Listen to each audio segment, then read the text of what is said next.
ಮಧ್ಯಪ್ರಾಚ್ಯದಲ್ಲಿ ನಡೆಯುತ್ತಿರುವ ಯುದ್ಧದಿಂದಾಗಿ ಭಾರತದ ಷೇರು ಮಾರುಕಟ್ಟೆಯಲ್ಲಿ ಭಾರಿ ಬ್ಲಡ್ ಬಾತ್ ಆಗಿದೆ.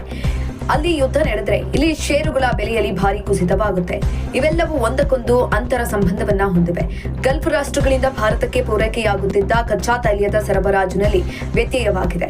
ಜೊತೆಗೆ ಕಚ್ಚಾ ತೈಲದ ಬೆಲೆ ಪ್ರತಿ ಬ್ಯಾರೆಲ್ಗೆ $115 ವರೆಗೂ ಏರಿಕೆಯಾಗಿದೆ. ಇನ್ನು ಕಚ್ಚಾ ತೈಲದ ಬೆಲೆ ಯುದ್ಧ ಶುರುವಾದ ಬಳಿಕ ಇಲ್ಲಿಯವರೆಗೂ 25% ಏರಿಕೆಯಾಗಿದೆ. ಇದರಿಂದಾಗಿ ಭಾರತದ ಷೇರು ಮಾರುಕಟ್ಟೆಯಲ್ಲಿ ಈಗ ಷೇರುಗಳ ಮಾರಾಟ ಒತ್ತಡ ಕಂಡುಬಂದಿದೆ. ಹೂಡಿಕೆದಾರರು ಷೇರು ಮಾರುಕಟ್ಟೆ ಮುಗಿಬಿದ್ದಿದ್ದರಿಂದ ನಿರಂತರವಾಗಿ ಭಾರತದ ಷೇರು ಮಾರುಕಟ್ಟೆ ಕುಸಿತವಾಗುತ್ತಿದೆ.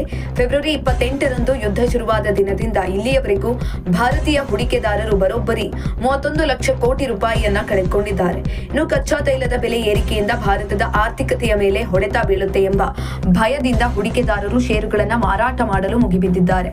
ಇನ್ನು ಭಾರತವು ವಿಶ್ವದಲ್ಲಿ ಅತಿ ಹೆಚ್ಚು ತೈಲ ಆಮದು ಮಾಡಿಕೊಳ್ಳುವ 3ನೇ ಅತಿದೊಡ್ಡ ರಾಷ್ಟ್ರ.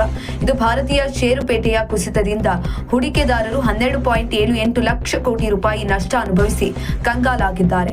ಇಂದು ಕೂಡ ಷೇರುಪೇಟೆ 2444 ಪಾಯಿಂಟ್ ವರೆಗೂ ಕುಸಿತ ಕಂಡಿದೆ.